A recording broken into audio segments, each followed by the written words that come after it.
Tunasema utukuke uimidio pewe sifa kwa kibali na neema hii tunaipata. Asante tena Mungu kuona tunaweza simama mbele ya watakatifu kwa madhabahu hii ili kusema kutokana na wewe. Tunaomba tena mafuta yako isingetupungukia. Pako wako, roho wako atujaze, atuongoze. Yawe, acha mioyo yetu iwe tayari kupokea. Masikio yetu ya kiroho vile ya kimwili yawe wazi. Tunahamakia yote ya mwovu, tunapinga yote ya ibilisi, yote ya ushirikina, yote iliyo kinyume na mapenzi yako yashindwe katika jina la Yesu. Roho Mtakatifu, shuka, vuma na umtukuze Kristo kati yetu katika jina la Yesu. Amen. Amen. Amen. Amen. Tunasoma kisha tuketi.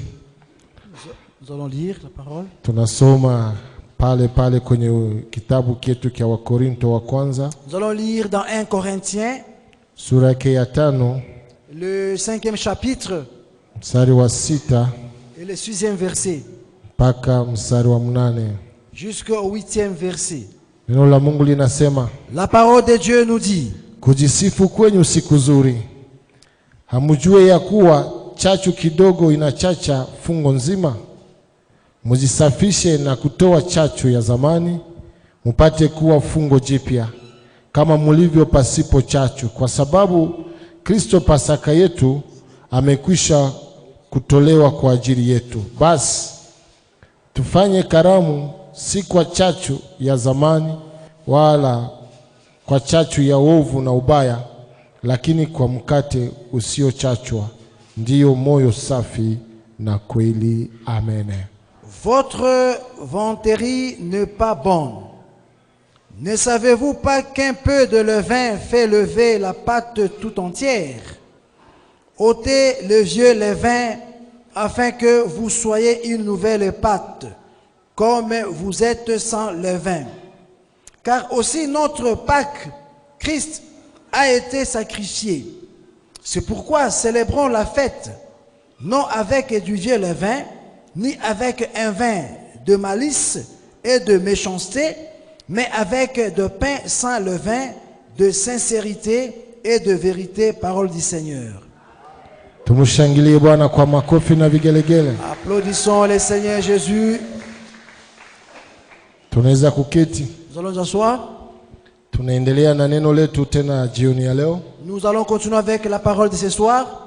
Tuna moyo tena wa shukrani kwa Mungu wetu. Nous avons aussi le cœur de reconnaissant envers notre Seigneur Jésus. Kwa kibali na neema tena tunapewa leo. Pour l'opportunité, la grâce qui nous a été donnée aujourd'hui. Kwa sababu ni kibali tuna neema. C'est seulement passé par la grâce seulement. Ndio tunaona tunashinda siku kwa siku. Que nous gagnons chaque jour. Siku kwa siku tunashinda leo, kesho tunashinda na leo Mungu anatushindia mpaka leo. Il y a victoire du jour au lendemain. Kwa hiyo utukufu imurudilie Bwana. Que la gloire lui revienne. Tuko tunazungumza kwa ajili ya kuondoa chachu ya zamani. Nous sommes en train de parler sur enlever le vieux levain. Na tumesikilizana ama tumesikia kwamba chachu ni yale yote ambayo inakuja kuweza kuleta mabadiliko katika maisha yetu. Le levain, c'est ce qui vient amener les changements dans notre vie. Mabadiliko kinyume na makusudi ya Bwana. Le changement qui est contraire à la volonté de Dieu. Mojawapo ni zambi. Le premier changement, c'est le péché. Kwa hiyo chachu ama zambi ni chachu ambayo inakuja kuleta mabadiliko katika maisha yetu. Le péché, c'est le levain qui vient amener le changement dans nos vies. Tumesema unafiki pia nayo ni chachu. L'hypocrisie aussi, c'est un levain. Mafundisho ya uongo ni chachu. Les mauvais enseignements aussi sont des levains. Uasi ni chachu. Il y a aussi la rébellion, c'est aussi un levain. Kwa hiyo hii aina za chachu ni nyingi tu. Le levain est de plusieurs formes. Na tulikuwa tunazungumza zaidi watu ambao wanaonekana kuwa na chachu ndani ya maisha yao. Nous avons parlé de gens qui ont de levain dans leur vie. Na tumeona aina 5. Nous avons vu 5 catégories. Na mojawapo tumesema juu ya chachu ya Herode. La première catégorie, c'est le levain d'Hérode. Ya pili tuliona chachu ya Wafarisayo. Et il y a aussi le levain des pharisiens. Ya tatu tuliona pia chachu ya Wasadukayo. Troisièmement, ce sont les levains des Sadducéens. Na jana tulikuwa tunaona chachu ya uovu. Et hier, nous avons vu le levain de pécheurs. Ya uovu, Du malice. péché, de malice. chachu ya uovu. Il y a aussi le levain de malice. Na leo tutazungumza juu ya chachu ya ubaya. De ubaya. Ubaya. Aujourd'hui, Méchanceté. nous allons parler du levain de l'injustice, Méchanceté. de la méchanceté. Bwana tusaidie sana. Amen. Kwa ile mstari wa 8 nasema pale vizuri. Le 8e verset en parle très bien. Ya ile sura yake ya 5, sura yake ya 5 kwa ile mstari wa 8. 5e chapitre, 8e verset. Biblia inasema hivi. La Bible dit ceci.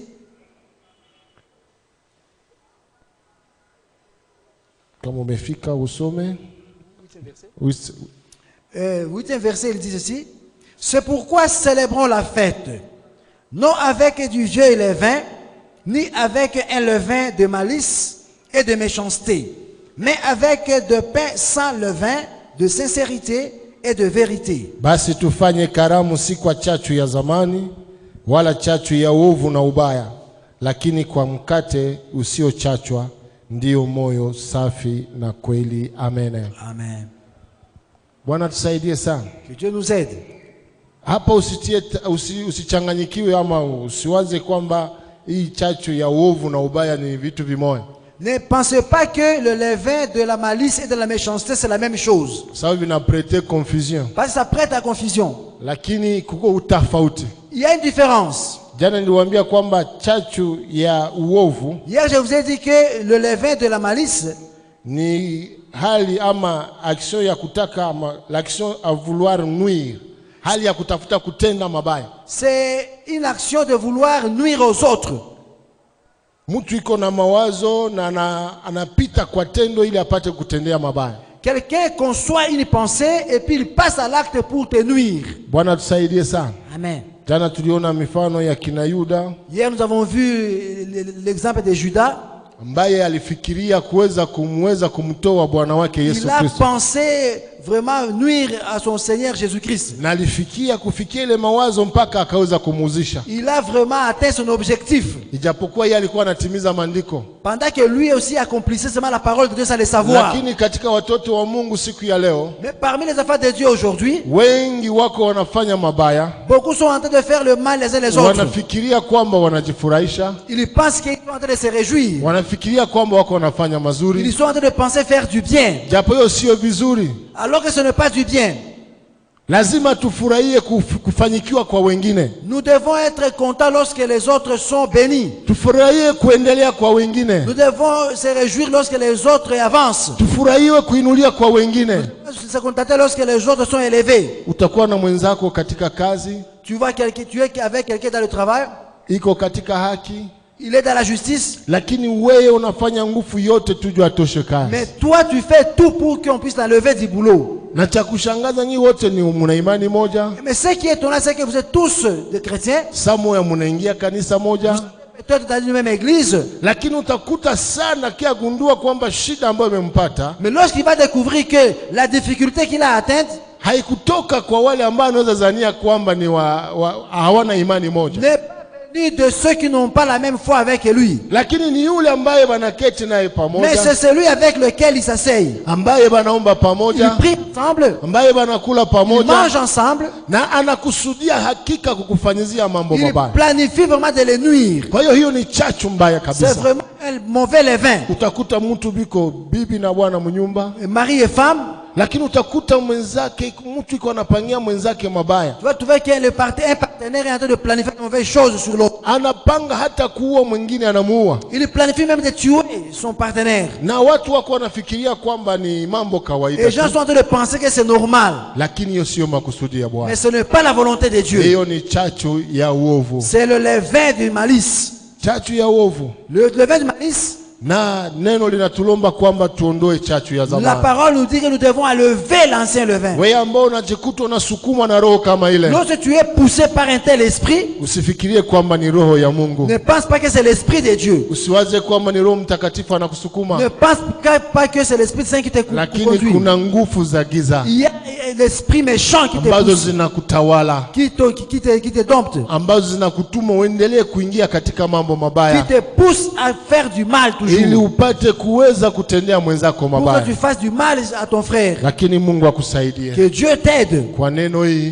pour cette parole, na kwa maombi tutafanya et pamoja. par la prière que nous allons faire Mungu ensemble. akufungue, Que Dieu puisse te délivrer, uwe na nia tena nyipya, que tu aies un bon sentiment, uwe na roho nyipya que tu aies un bon esprit, ambayo utafurahia kuinuliwa kwa mwenzako. où tu vas te réjouir lorsque ton frère est élevé. Wakati unaona mwenzako anaendelea, unasikia Lorsque kufurahi, ton frère est élevé, tu seras content aussi. na Mungu atakuwa Et akikubariki. Dieu sera en train de te Pale bénir. pale kumstari tu wa Là même mnane au 8e verset, kunasema pia tusisherekee sherehe kwa chachu ya uovu na ubaya. que ne célébrons pas la fête avec le mauvais levain.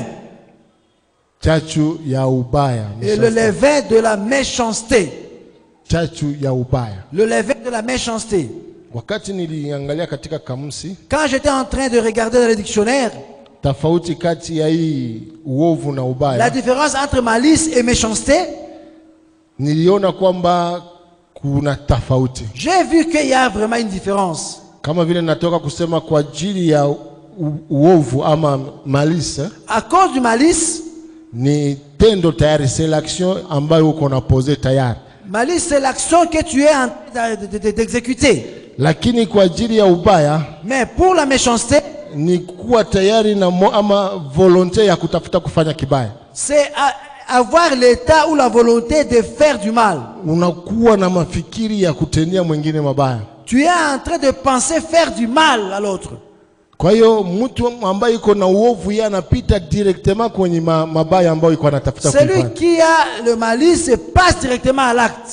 Lakini mtu mubaya Mais un méchant, anakuwa na muda yoyote iko anafikiria, anapanga. il a tout le temps de planifier le mal. Anaweza kufikia ile mabaya, Il peut penser, réfléchir, il peut planifier ce mal-là. anaweza kufikia kukutendea ile mabaya ameifanya, Il peut arriver à exécuter le mal qu'il va faire, au asiifikie, ou qu'il n'atteigne pas l'objectif. lakini alikuwa ameitia ndani ya moyo Mais il wake, avait pensé à ça à un moment donné. alikuwa ameifikiria, Il avait pensé à ça. nayo sio kitu kizuri, Là où ce n'est pas aussi bien. kwa sababu wakati unaikala tu unapanga kutafuta kutendea mwingine hila, Lorsque tu t'assois seulement en train de planifier comment faire du mal à l'autre, jua kwamba ile kitu lazima ifikie kuutimilifu wake. sache que ce que tu as planifié doit aussi arriver à son exécution. Bwana tusaidie sana. Amen. Tusome Zaburi ili tuelewe. Lisons Psaume. Zaburi 15, Psaume 50.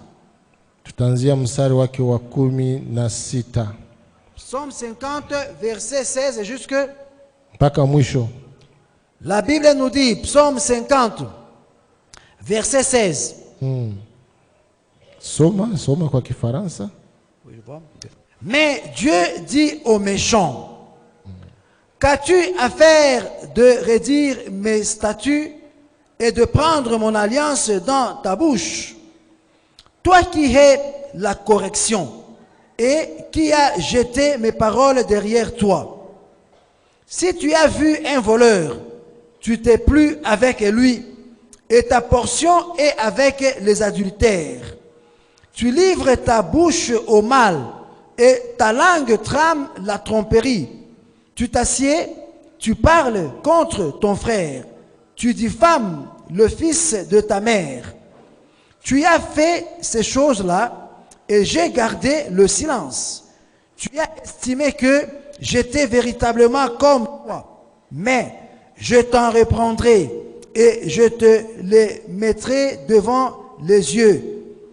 Considérez donc cela, vous qui oubliez Dieu, de peur que je ne déchire et qu'il n'y ait personne qui délivre. Celui qui sacrifie la louange me glorifie.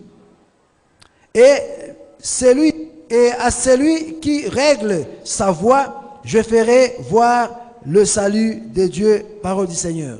Kiswahili nasema, lakini waovu Mungu anawaambia, una nini wewe kutangaza sheria zangu na kuweka agano langu kinwani mwako? Maana unachukia maonyo na kutupa maneno yangu nyuma yako.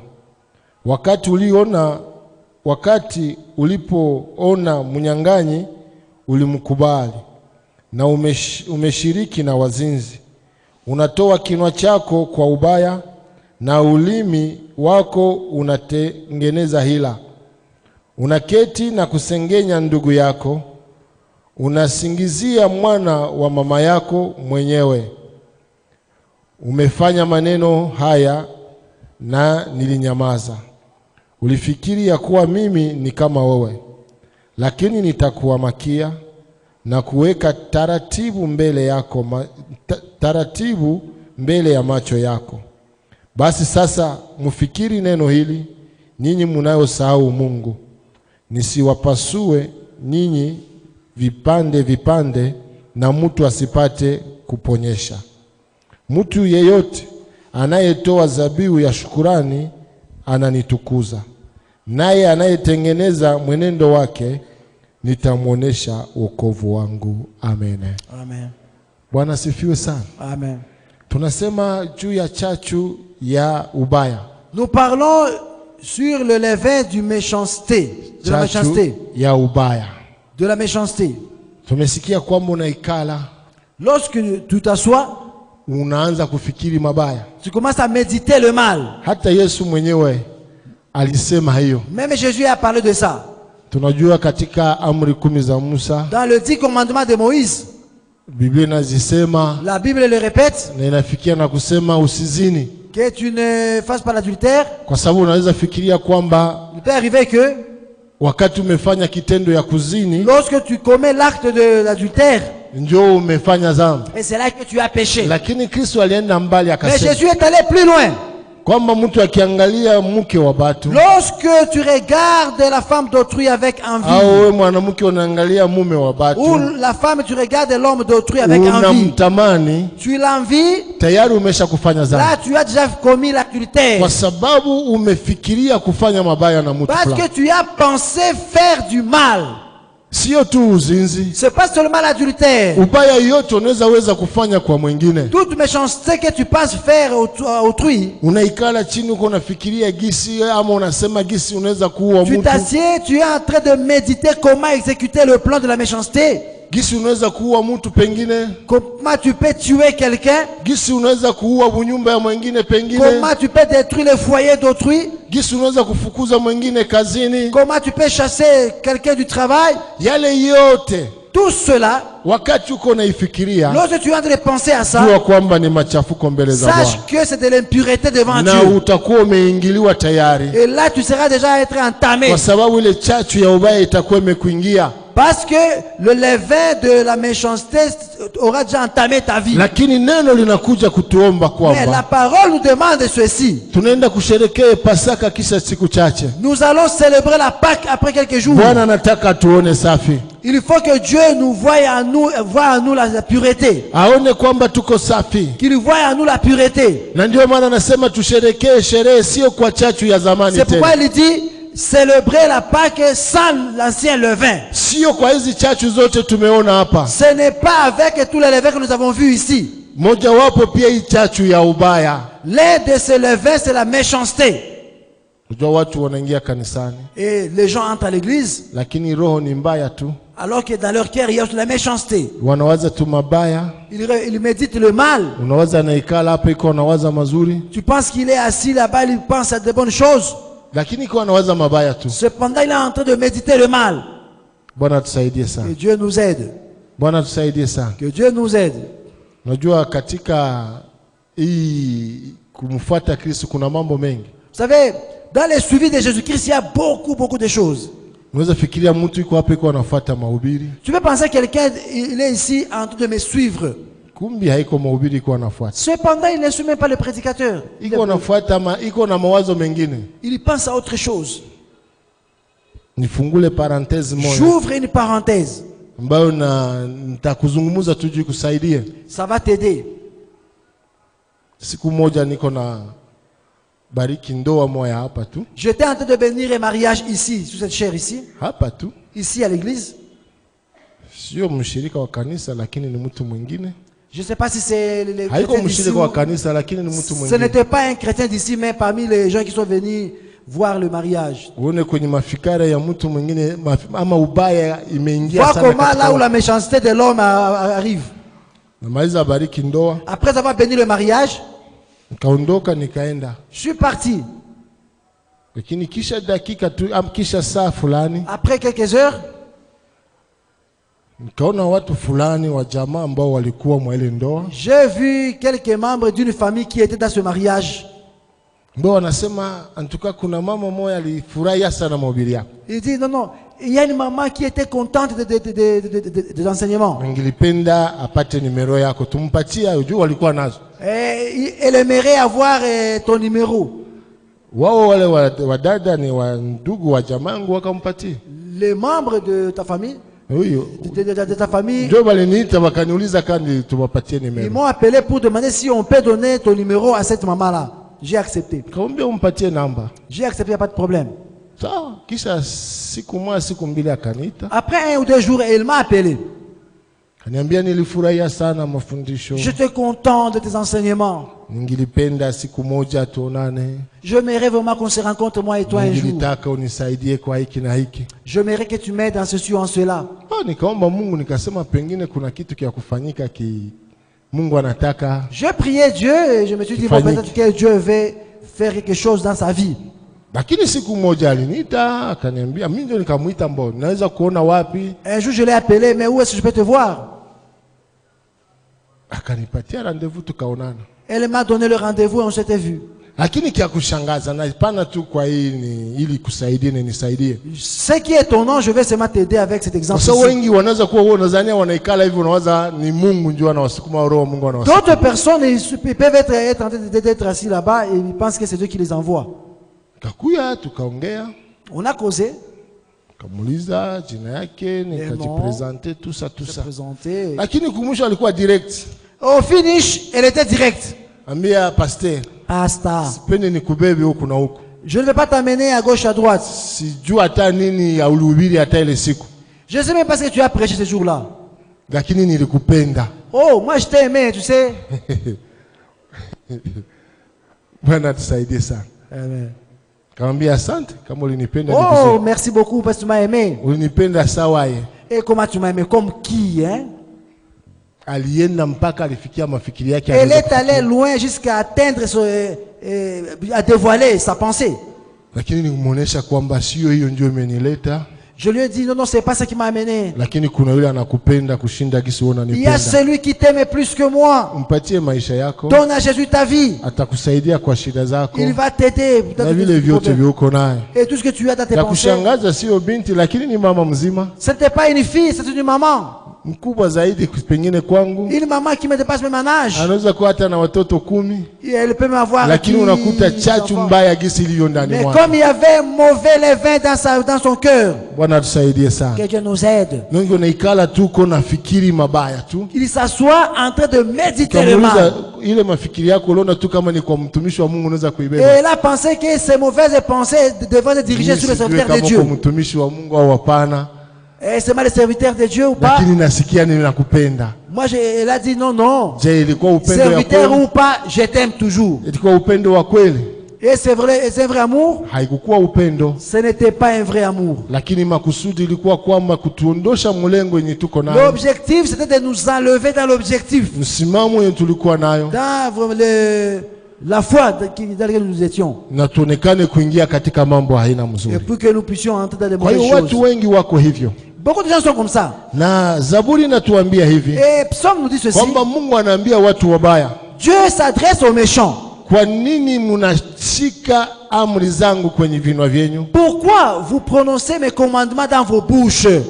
Na mnatia neno langu mbele katika maisha yenu. Et vous mettez ma parole devant dans votre vie. Lakini wanapowaletea neno la kuwaonya mnalitupa nyuma ya mgongo. Mais lorsqu'on vous amène des reproches, vous les repoussez. Kama hivi neno linakuja hapa. Comme la parole vient ici. Linaweza kuwa limekugusa. Ça peut te toucher. Kwamba umejikuta kwamba umekuwa na chachu mbaya moja wapo hizi tumezungumza. Tu te retrouves que tu as l'un de levain dans ta vie. chachu mmoja wapo hizi tumezungumza hapa tayari Les de zimekushika. levain que nous avons enseigné ici. Lakini unafanya moyo mgumu Mais tu endurcis ton cœur ya kutafuta kujifungua na ile chachu. de chercher à se débarrasser de ce levain-là. Lakini muda unaokubalika ndio huu kwa ajili yako. Mais Dieu est ici. Muda unaokubalika kwa ajili yako ndio Le huu. temps pour toi, c'est au maintenant. Muda ya kufungulia ndio huyu. Le temps d'être délivré, c'est celui-ci. Jua ama ujitambue kwamba yale ambayo ninaisikia na ile ambayo ninaishi sio makusudi ya Bwana. Consent que ce que tu es en train de faire, ce que tu vis, n'est pas la volonté de Na Dieu. utake sana kutoka kwa Bwana wetu Yesu Kristo upate kufunguliwa. Et accepte de te donner à Jésus-Christ pour qu'il te délivre. Na yeye atakufungua jioni ya Il leo. va te délivrer cet Na après-midi. ile ambayo ilikuwa inakutia katika uadui naye Et ce qui créait l'inimitié entre toi et Jésus-Christ, itaonekana kukuachilia. ça va te laisser. Na yeye atatawala maisha Et yako. lui va dominer ta vie. Na wewe utakuwa mshindi. Et tu seras victorieux. Utashinda zile chachu mbaya. Tu vas vaincre tous ces mauvais levains. Utashinda dunia. Tu vas vaincre le monde. Utashinda pia zambi. Tu vas vaincre même le péché. Utamshinda pia shetani na Tu mambo vas yake. vaincre le diable et tout ce qui l'accompagne. Na Bwana atakuya kutawala na kuishi pamoja nao. Et Dieu va dominer et vivre avec toi. Mungu akitupatia neema dimanche tutazungumuza kuwa fungo nyipya. Dieu, en nous donnant la grâce, le dimanche, nous allons découvrir encore d'autres choses. Kuzungumuza juu ya fungo nyipya kwa sababu hivyo ndio inatulomba. Nous allons parler de nouveaux secrets. Kukuwa fungo nyipya. Être, Le pain nouveau. nous allons devenir de nouveaux pains. Bwana asifiwe sana. Bwana asifiwe sana. Amen.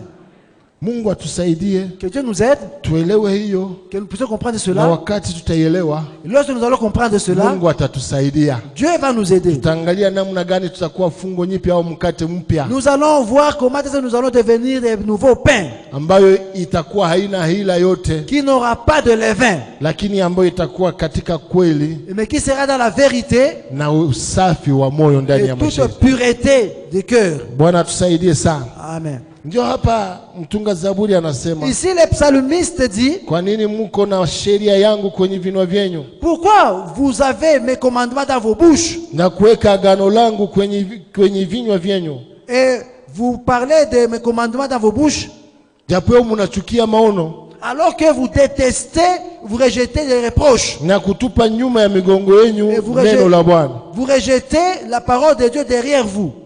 Mstari wa 17 inasema, Le 17e verset dit, mstari wa 18 inasema, wakati unapoona mnyang'anyi lorsque tu vois un bandit unamkubali, et tu l'acceptes,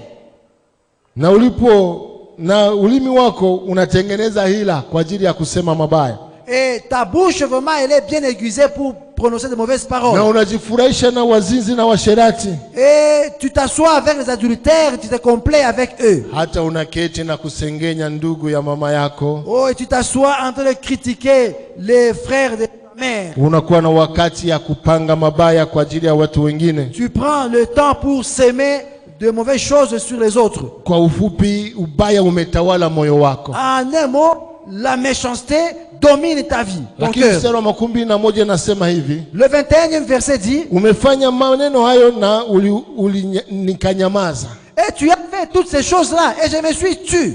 Mungu ndio iko anasema, C'est Dieu qui est en train de dire ceci. anaambia waovu, Il dit, il s'adresse aux méchants. ijapokuwa umefanya ile yote umeyafanya na mimi nikanyamaza. Malgré tu fais tout cela, moi je me suis tu. Na kama nimenyamaza, wewe ulifikiri kwamba tunafanana na wewe. Et comme je me suis tu as pensé que moi et toi nous nous ressemblons. Unajua, wakati Mungu anatupatia neema ya kubadilika, Lorsque Dieu nous donne la grâce de changer, anatuachia muda na kutuonya na kutuangalie kama tutabadilika. il nous laisse le temps pour nous voir si nous allons changer. Tunawaza kwamba tunafanana na Mungu. Et là nous pensons que Mungu ni mutu. Tunamzoea. Là vraiment nous pensons qu'il est avec lui, il est comme nous.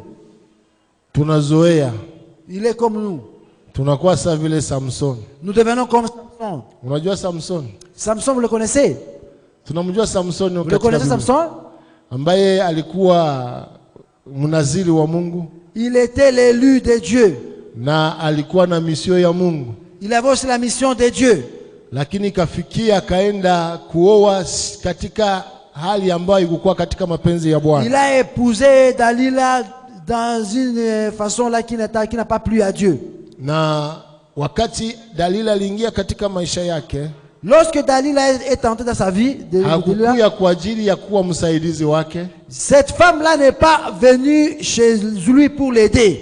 lakini ilikuwa chachu mbaya. C'était un mauvais levain dans la vie de Ilikuwa Samson. kujua kugundua nguvu za Mungu zilizo katika C'était Samson, pour découvrir la puissance de Dieu dans sa vie, ili kuziharibu pour les détruire, na apate kumwangamiza et Samson. pour détruire Samson. Lakini kwa kuwa Samsoni alikuwa mnaziri wa Mungu, Parce que Samson était vraiment l'élu de Dieu, wakati yote Delila alitafuta namna gani ya kumwangamiza, tout le temps que Delilah cherchait à le détruire, kwa kuwa roho wa Mungu ilikuwa ngaliki na alikuwa ngaliki na ahadi ya Mungu. parce que la justice et l'esprit de Dieu étaient encore sur lui, Biblia inasema kwamba alikuwa anashimama tu, il était en train de s'en sortir. na anakata makamba, Il coupait les cordes, anapiga maadui, il pouvait frapper les gens na wote wanaangamia. et tous étaient morts. Na Delila alifanya nguvu yote ajue siri ya Et nguvu Delilah yake, faisait tout pour découvrir le secret de na Samson. siku alijua siri ya Et nguvu le yake, jour qu'il a eu le secret de sa wakati force, alijua kwamba iko katika nywele yake, lorsqu'il a compris que la force se trouvait dans les cheveux, usiku anamkata nywele, la nuit là, il a coupé les cheveux, il a rasé la tête de Samson. Delila anamwamsha, anamwambia Dalila a Samson, réveillé Samson, tazama Wafilisti wako juu yako. regarde les Philistins devant toi. Biblia inasema kwamba akaamuka, La Bible dit qu'il s'est réveillé. akasema nitawapiga sawa na siku zingine. Je vais les fracasser comme d'autres fois. Akasababu kwamba roho wa Mungu Il ilishamtoka. a oublié que l'esprit n'était plus avec lui.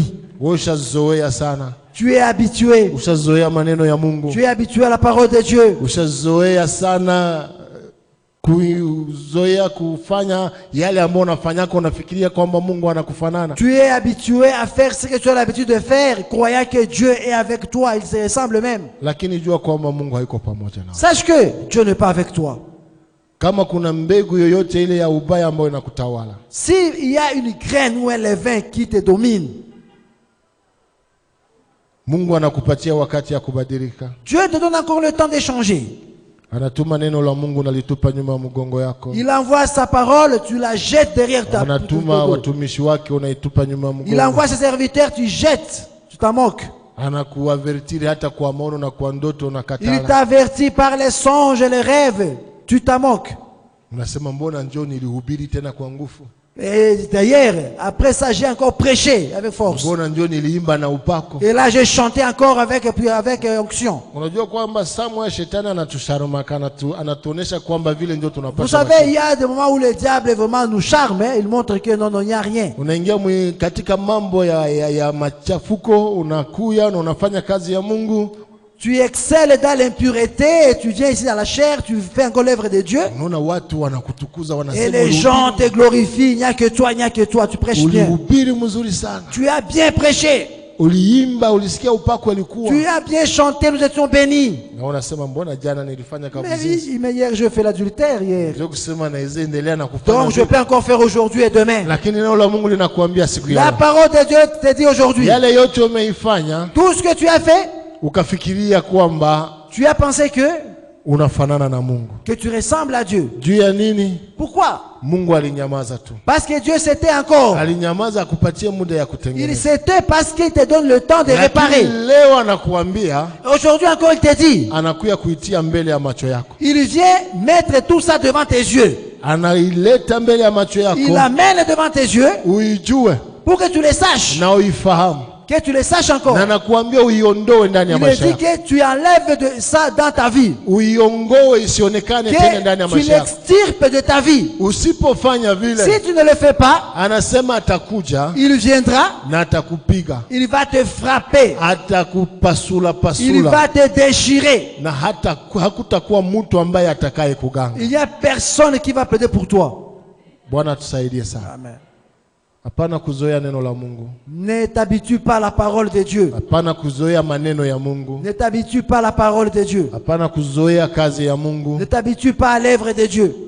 Kama umejikuta kwamba kuna mambo ambayo haiendeki ama chachu ambayo imeingia ndani ya maisha yako, Si tu te rends compte qu'il y a un mauvais levain qui est entré dans ta vie, ni neema kwa sababu Mungu amekuonesha hayo. c'est vraiment une grâce parce que Dieu te le Vua révèle. hayo, vua yo iachane nayo. Enlève ça, débarrasse-toi de ça. Karibisha Roho wa Mungu Et approche l'Esprit de Dieu. akuongoze, Il va te diriger. akutawale. Il va te dominer. Tutaongozwa na Roho wa Mungu. L'Esprit de Dieu va te guider. Katika Wagalatia Paulo anasema Dans Galatie, Paul dit, tembee kwa Roho, hatutafanya mapenzi ya mwili. marchez avec esprit, vous n'accomplirez pas les Omba désirs de Roho la wa chair. Mungu akusaidie ili usitembee katika matendo ya mwili. Invoque l'Esprit Saint pour qu'il t'aide à ne pas marcher dans les désirs de la Kwa chair. sababu hizi chachu zote tunasema Parce que hapa tous les levains que nous avons fait allusion ni ici, mojawapo ya matendo ya mwili c'est l'un des œuvres de la chair ambayo zinapigana kila leo na matendo ya Roho, qui combattent jour et nuit avec les œuvres de l'Esprit ili usionekane kufanya makusudi na mapenzi ya Bwana. pour que tu ne puisses pas accomplir la volonté de Dieu. Bwana tusaidie sana. Amen. Biblia inasema atakuja, atakupiga La Bible dit qu'il va venir, il va te fracasser. na kusiwe mtu ambaye atakaye kusaidia. Et qu'il n'y ait personne pour t'aider. Lakini mstari wa 22 nasema hivi: 22e verset dit ceci. basi sasa mfikiri maneno haya, Mais maintenant, réfléchissez à ces paroles ici. nyinyi ambao mnasahau Mungu, Vous qui oubliez le Seigneur, nisiwapasue pasue vous qui vous vipande, déchirez en morceaux, na mtu asipate kuwaponyesha. et que personne ne puisse vous sauver. 23 inasema 23e verset, la Bible dit ceci. mtu yeyote anayetoa dhabihu Toute personne qui donne sacrifice ya kunishukuru ananitukuza, de me remercier, il m'honore. naye anayetengeneza mwenendo wake Et celui qui répare ses voies, nitamwonesha wokovu wa je vais lui montrer le salut du Seigneur. yale yote unayefanya, Tout ce que tu fais, kumtukuza, kumwimbia, kumtolea, glorifier, donner le Seigneur, unafanya vizuri, tu fais bien. lakini ile yote tu inamrudishia Mungu utukufu, Tout ça donne gloire à Dieu. kwa sababu unaweza kuwa ukuvifanya na nyama na miti itamtukuza tu, Même si tu ne faisais pas ça, même les arbres, les poissons glorifieront le Seigneur lakini toujours. pamoja na kufanya vile vyote haiko garanti kwako kwa ajili ya Mais wokovu. en plus de faire ça, ce n'est pas une garantie pour toi pour avoir le salut. Lakini anasema anayetengeneza njia mwenendo wake, Mais la Bible dit, c'est lui qui rectifie ou qui répare ses voies. Mungu atamuonesha wokovu. Dieu va lui montrer le salut. Unataka kuona wokovu wa Bwana? Tu veux voir le salut de Dieu? Tengeneza mwendo wako. Vraiment change, répare ta vie. Tengeneza mwenendo wako. Répare tes voies. Na wakati utatengeneza mwendo wako, Et lorsque tu vas réparer tes voies, Mungu atakuonesha wokovu. Dieu va te montrer le salut. Wokovu tu si kwamba kisha maisha hapa, Le salut, ce n'est pas seulement après cette vie lakini charnelle, kukuokoa na hata na yale yote ambayo inakuzunguka, mais il peut aussi te délivrer de tout ce qui te hante. ile hofu ambayo iko katika moyo wako, La peur qui se trouve dans ton cœur, yale ambayo yanakulemea, ce qui te domine, la peur. kwa sababu utakuwa uko katika mwenendo mzuri pamoja na Bwana. Parce que tu seras en harmonie avec le Na Seigneur. wakati utatembea katika mwenendo mzuri na Bwana, Lorsque tu seras dans une bonne voie avec le Seigneur, Mungu atakushindia kila chochote kile kinaweza kuja mbele Dieu zako. va te donner la victoire sur tous tes ennemis. Huko unaonekana uko nashindwa katika mambo fulani fulani, Parfois, tu es en train d'être vaincu dans toutes tes voies ni kwa sababu umemwacha Mungu. parce que tu as abandonné le Seigneur. Neno la Mungu lilimjia Musa na kuambia kwamba waambie wana wa Israeli La parole de Dieu est venue à Moïse et lui dit non, dis aux enfants d'Israël. kwamba wajue kwamba nitatembea nao wakati wote watakuwa pamoja nami, Dis-leur que je marcherai avec eux lorsqu'ils seront avec moi. lakini siku wataniacha na mimi nitakuwa Les niwaacha. jours qu'ils m'abandonneront, moi aussi je vais les abandonner. Na ndio maana walikawia katika jangwa, C'est pourquoi ils ont traîné dans le désert. kwa sababu mara mingi hawakuitika kuongozwa na Mungu. Parce que souvent ils n'ont pas accepté d'être dirigés par Dieu. Lakini kubali kuongozwa na Mungu. S'ils acceptaient d'être dirigés par Dieu, Jangwa ambao unaoipitia, si tu acceptes d'être dirigé par Dieu, le désert que tu traverses, Mungu ataifupisha. Dieu va l'écourter. Mungu atakupatia njia ya kutokea haraka Dieu haraka, va te donner une autre issue. na utukufu itakuwa Et ikimrudia la Bwana. gloire va lui revenir. Bwana tusaidie sana. Amen. Bwana tusaidie sana. Amen. Lazima tuelewe ile, Nous devons comprendre na cela. Mungu atatusaidia. Tusome wa Efeso Lisons Éphésiens. sura yake ya 4. Éphésiens 4. Wa Efeso sura yake ya 4, Éphésiens chapitre 4. tuanzie mstari wa Chapitre 4, verset. mstari wa 31 hadi 32. La Bible dit, Éphésiens Kwa Efeso sura yake ya 4 31 32.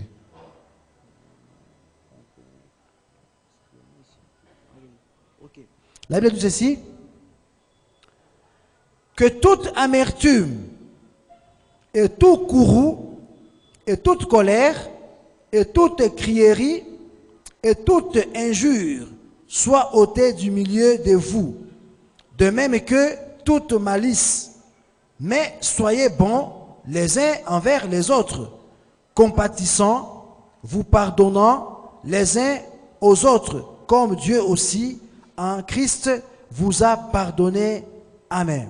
Amen, amen. Biblia inasema hivi: uchungu wote na hasira na kasarani na kelele na matukano yaondoshwe kwenyu, pamoja na kila namna ya ubaya, na muonyeshe mema nyinyi kwa nyinyi, muwe wenye huruma, mkisameheana kama Mungu katika Kristo alivyowasamehe nyinyi. Amen. Amen. Bwana asifiwe sana. Amen. Nasema uchungu wote na hasira na kasarani, l'amertume, la colère, na kelele na matukano, crierie, injure, yaondoshwe kwenyu.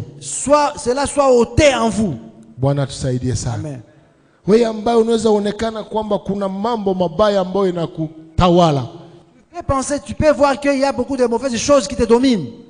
kwa hiyo jioni ya leo Mais ce soir, umwambie Mungu akuondoshe ile mambo mabaya. dis à Dieu d'enlever cela en toi. Hakika saa zingine kwa uwezo wako hauwezi, Peut-être que par ta force, tu ne peux rien faire. lakini kwa uwezo wa neno la Mungu, Mungu anaweza Mais par kusaidia. la puissance de la parole de Dieu, Dieu peut t'aider. Na kwa maombi ya watumishi wa Mungu ambaye amewaweka, Mungu anawapatia Et mamlaka. par la prière des serviteurs de Dieu qu'il a établi, Dieu peut t'aider. Ndio maana jioni ya leo C'est pourquoi ce soir, tutaombea watu fulani ambao watataka tuwaombee, nous allons prier pour une catégorie de gens que Dieu ambao va nous wanataka donner. kusaidiwa Ceux qui voudront être aidés, na Mungu atawasaidia. et Dieu va les aider. Mungu atawatendea mema. Dieu va faire du bien pour eux. Hapana kujificha mbele ya macho ya Ne Bwana. te cache pas devant la face de Dieu. Hapana kusikia haya mbele za uso wa Bwana. N'aie pas honte devant la face de Mungu Dieu. ndio anakujua. C'est Dieu qui te connaît. Anakujua kuliko wewe mwenyewe. Il te connaît plus que toi-même. Anakujua kuliko sijue yoyote ule iko hapa. Il te connaît plus que quiconque se trouvant ici. Na makusudi yake ili aonekane kwamba unaonekana kufunguliwa. Et la volonté de Dieu, c'est que tu sois délivré. Kwa sababu mission ya Yesu Kristo ilikuja kutufungua, Parce que la mission de Jésus-Christ était pour venir nous délivrer. kututosha katika utumwa wa shetani. Nous enlever dans la servitude du Na diable. hizi chachu zote ni kazi za shetani. Et tout se lever là-bas, c'est l'œuvre du Na diable. Yesu ndio alikuja kujivunja. Et Jésus est venu les briser. Amesema amezirika ili kuzivunja kazi zote za Il a shetani. surgi pour détruire les œuvres du Hakikishe mal. kwamba jioni ya leo zile kazi zote za shetani ndani ya maisha yako zimetoka. Il faut se rassurer que toutes les œuvres du diable dans ta vie ont été Ili ôtées. Roho wa Mungu ndio Et akutawale que l'Esprit de Dieu puisse t'occuper. na Mungu ndio akuwezeshe. Et que Dieu puisse te donner la force. Anasema tupendane, Il dit que aimons-nous les uns les autres. tusameane sisi kwa sisi. Pardonnons-nous les uns les autres. Kama vile Kristo, Mungu alitusamehe katika Kristo. Comme Dieu nous a pardonné en Jésus-Christ. Unajua hii chachu ya ubaya Vous savez, le levain là de la méchanceté, inakuja ni kwa sababu tu ya kukosa tu upendo na msamaha. ce levain là vient lorsque nous manquons l'amour et le pardon. Wakati tunakosa upendo na msamaha. Lorsque nous manquons l'amour et le pardon. Lakini kama tukipendana, Mais lorsque nous nous aimons, ubaya hauwezi kukaa ndani mwetu. il n'y aura pas la méchanceté parmi nous. Hii chachu iko inatuingia tu Ces levains là vraiment nous hantent. kwa sababu hatuna upendo. Parce que nous n'avons pas l'amour. Nasema yetu ndio atafanyikiwa juu ya nini? Il n'y a que lui, il n'y a que lui. Pourquoi? Binti wake ndio ataolewa juu ya C'est nini? seulement sa fille qui va se marier. Pourquoi pas la mienne? Juu ya nini yeye ndio aolewe japo tuko na miaka moja? Juu ya nini Pourquoi hapana? elle va se marier alors que nous avons le même âge? Pourquoi seulement elle? Juu ya nini ubinti wa ndugu yangu au mtu wa kazi mwiko mumwangu ndio aolewe na wangu waolewe? Mais pourquoi la bonne de chez moi va se marier alors que ma fille ne se marie Hatuvionake pas? vinafika. Ton temps n'est pas encore arrivé. Unaleta mtoto kutoka ku village au mtu Tu amènes quelqu'un du village où il va travailler chez toi. akuye ikala kwako, Et il reste chez toi. lakini anapata mchumba, Mais il a trouvé un fiancé. lakini juu ya kukosa upendo Parce que tu manques l'amour. na kuwa na chacho ya ubaya, Tu as le levain de la méchanceté. aka kikalitoka ku village njo kaolewe na wangu. Celle-ci est venue du village et puis elle veut se marier. Ma fille est encore là. Unafanya nguvu yote fiançailles yake yaribiki, Tu fais tout pour détruire ses fiançailles. ile ule mwanakuya owe wako, Pour que celui-là puisse épouser ta fille. lakini haiko mbego ya watoto wa Mungu. Ça, ce n'est pas le lot des enfants de Dieu. Kila mtu ana siku yake, Chacun a son jour. kila mtu iko na nyota yake. Chacun a son étoile. Acha nyota ya ule binti yangaye na jiendelea. Laisse que l'étoile de ta servante là puisse être éclairée. Furahia baraka yake. Et réjouis-toi de sa bénédiction. Wakati utafurahia baraka yake, Lorsque tu seras content de sa Mungu bénédiction, nawe atakufungulia Dieu baraka. va aussi ouvrir ta Lakini bénédiction. wakati utaichukia tu, Lorsque tu vas détester cette bénédiction, utamuia ile mpango yake, tu vas faire éteindre cette étoile là-bas. lakini na ile ule hata huo ule wako. Mais ce monsieur là-bas ne va plus aussi épouser Na saa ta zingine fille. atabakia pale anakesha kwa sababu mbego ya mabaya iko ndani ya maisha. Peut-être que ta fille va rester là-bas sans se marier parce que tu as encore la sémence de la méchanceté en Lakini toi. ukifurahia Mungu Mais atakubariki, lorsque tu bénis ce qui est arrivé chez toi, Dieu va te bénir aussi. atafungula milango yenye haukujua. Dieu va ouvrir d'autres portes que tu ne t'attendais pas. Lazima tupendane Aimons-nous na tujue kusameheana. et sachons comment nous pardonner. Kama tuko tunauana, Si nous nous entretuons, ni kwa sababu hatujue kusameheana. c'est parce que nous ne savons pas comment se pardonner. Hatujue kusameheana, Nous ne savons pas comment se pardonner. ndio tuko wanadamu, Oui, nous sommes des humains. hatuko wa malaika. Nous ne sommes pas des anges. Naweza kukosea, Je peux manquer, je vais te manquer. unaweza Tu kunikosea, peux me manquer aussi. lakini tusikie kuwa na moyo ya kusameheana. Mais ayons l'esprit de pardon à nous. Tuwe na moyo ya kusameheana, Ayons le cœur du pardon. kwa sababu hatungelikuwa na ama hatungelipata msamaha kwa Kristo Si nous n'avions pas le pardon de Christ, kama leo hatuko gisi tuko. nous ne serions pas ce que nous sommes aujourd'hui. Na ndio maana alisema katika sala ya Baba aliye mbinguni, C'est pourquoi c'est ce qu'il a dit dans la prière, notre Père qui est aux cieux. wakati munapoomba Lorsque vous priez, muombe, mwambie Baba utusamee makosa yetu Dieu, kama vile tunavyosamea. pardonnez-nous le péché comme nous avons pardonné à ceux qui nous ont offensés. Kama unataka kupata kibali mbele za Mungu, Si tu veux avoir le privilège devant Dieu, kama unataka kusamehewa mbele za Mungu, si tu veux être pardonné devant Dieu, sikia nawe kusamehe wale ambao wamekukosea. pardonne aussi ceux qui t'ont offensé. Kama hauwezi kusamehe waliokukosea, Si tu ne sais pas pardonner ceux qui t'ont offensé, utapenda Mungu akusamehe na comment veux-tu que Dieu puisse te pardonner? lazima tuwe na moyo wa msamaha. Ayons vraiment le cœur du Na pardon. wakati tutakuwa na moyo wa msamaha, Et lorsque nous aurons ce cœur du pardon, Mungu atatusaidia sana. Dieu va nous aider. Tumalizie na Wakolosai sura yake ya 3. Nous allons terminer avec Colossiens et chapitre 3. Mstari wake wa 8 mpaka 13. Colossiens chapitre 3. Mstari wa 8 mpaka 3. Biblia inasema hivi. Soma kwa Kifaransa kwanza, Wakolosai sura yake ya 3 mstari wa 8 mpaka 13. La Bible nous dit ceci, Colossiens 3, 8, 13. Mais maintenant, renoncez-vous aussi à toutes ces choses. Colère, courroux, malice, injure, paroles honteuses venant de votre bouche. Ne mentez point l'un à l'autre, ayant dépouillé le vieil homme avec ses actions et ayant revêtu le nouvel homme qui est renouvelé en connaissance selon l'image de Dieu qu'il a créé, où il n'y a pas grec et juif, circoncision et incirconcision, barbare, scythe, esclave, homme libre, mais où Christ est tout et en tout. Revêtez-vous donc comme des élus de Dieu, saints et bien-aimés, d'entrailles, de miséricorde, de bonté, d'humilité, de douceur, de longanimité, vous supportant l'un l'autre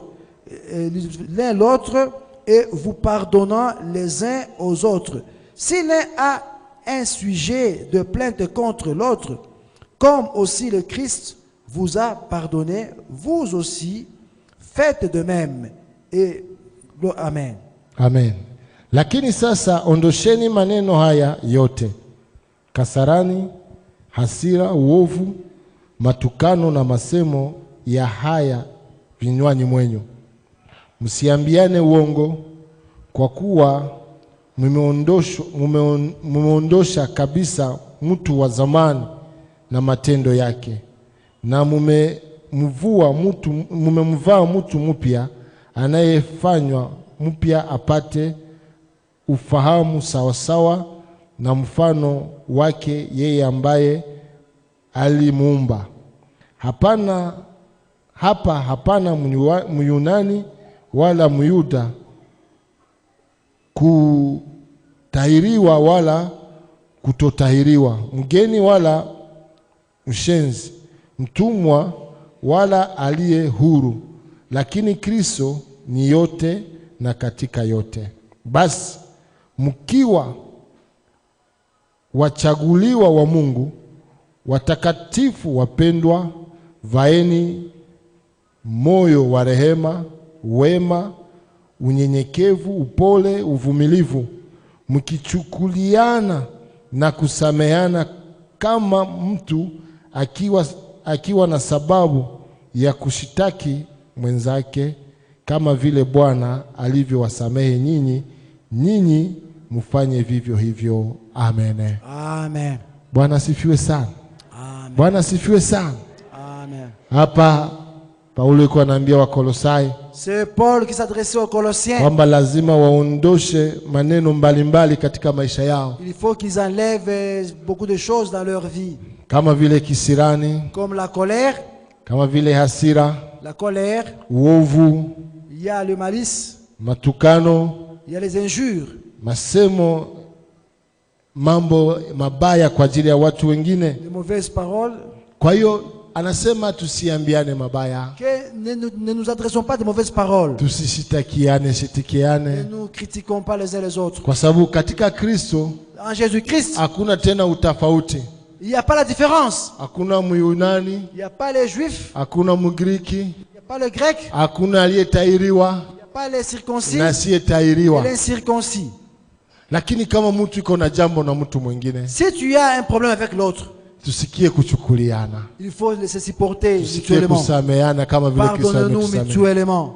Tukitembea katika kupendana, Marchons dans l'amour tukitembea katika kuchukuliana, et nous supportons les uns les autres. na wakati tutatembea hivyo, Et quand nous allons marcher comme ça, tutakuwa tunavua ule mtu wa zamani nous allons enlever le vieil homme. na tuonekane kuwa mtu mpya. Nous serons vraiment un homme renouvelé en Ni Christ. katika Kristo ndio tunaweza kuvua mtu wa C'est zamani, seulement en Christ que nous pouvons nous débarrasser du vieil homme. kwa sababu mtu akiwa katika Kristo, Si quelqu'un est en Christ, ya kale yamepita les anciennes choses sont passées na mambo yote yanakuwa et mapya. tout est redevenu nouveau. Najua wewe ambao umesha kuexperimenter maisha yako katika Kristo, Toi qui as déjà expérimenté ta vie en Christ, unajua kama ile inawezekana. tu sais que cela est possible. Inawezekana Cela est possible. kwa sababu kuna mambo mengine na kufikia, Parce qu'il y a des choses qui t'arrivent. unajikuta kwamba kuna mtu wa ndani ambaye anakuzuia, Tu te trouves qu'il y a un vieil homme qui t'empêche. unaacha Mungu tu atukuke. Il faut laisser que Dieu soit glorifié, Hapana, wewe utukuke non que toi tu sois glorifié. wakati yote ambayo ungali unajikuta kwamba unaweza kujitetea. Lorsque tu te trouves que tu es capable de plaider pour toi-même, Jua kwamba ule mtu wa zamani angali anakufa. sache que le vieil homme te dirige encore. Unaka mtu hata wachungaji anasema Le pasteur peut dire, usicheze na mie, je ne suis pas blaguer avec moi. Hein. mimi niko ceinture noire, mimi naweza kupiga. Je suis ceinture noire, quoique pasteur. Anakumbuka utu wake wa kale. Il se rappelle de son vieil homme. Lakini kama uko katika Kristo, Mais si tu es en Christ, uko tayari tu es prêt kudharauliwa, d'être méprisé, kushushwa, d'être humilié, bakuseme yote wanaweza kusema qu'on tu, dise de toi tout ce qu'on veut, ili tu waone Kristo ndani yako. seulement pour que Christ soit glorifié dans ta vie. Bwana tusaidie sana. Amen. Kwa hiyo tuondoshe ile utu wa zamani Enlevons le vieil homme, na tuvale utu upya revêtons l'homme nouveau katika Kristo, en Christ. na yeye atatushindia na yeye Et lui atatupigania. va vaincre pour nous. Kwa hiyo hii wiki tumezungumza kwa ajili ya kuondosha chachu ya zamani, Cette semaine, nous avons parlé d'enlever l'ancien levain.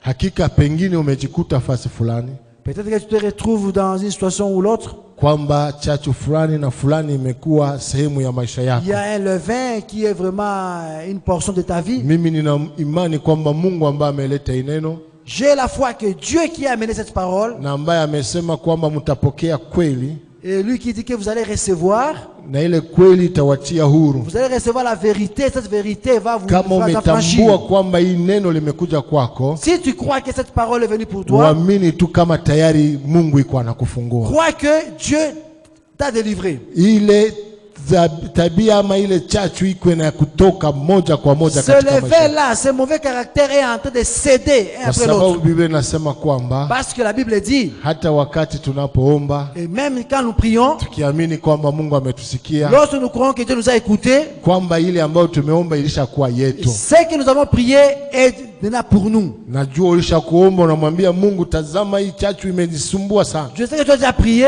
tu vas dire à Dieu, ce levain me fait lakini souffrir. amini kwamba tayari amekufungua. Crois qu'il t'a déjà délivré. Lakini pia neno la Mungu linatuambia La Bible nous dit encore, kati yenu kuna watu ambao wana shida, parmi vous, il y a des gens qui ont des difficultés, ambao wanalemewa na mambo fulani ceux fulani, qui sont vraiment dominés, enchaînés par beaucoup de choses, wakuje kwa wazee, watawekea qu'ils mikono. viennent auprès des anciens, ils vont prier pour Mungu eux. ameweka uwezo katika mikono ya watumishi wake Et Dieu a placé son pouvoir entre les mains de ses serviteurs.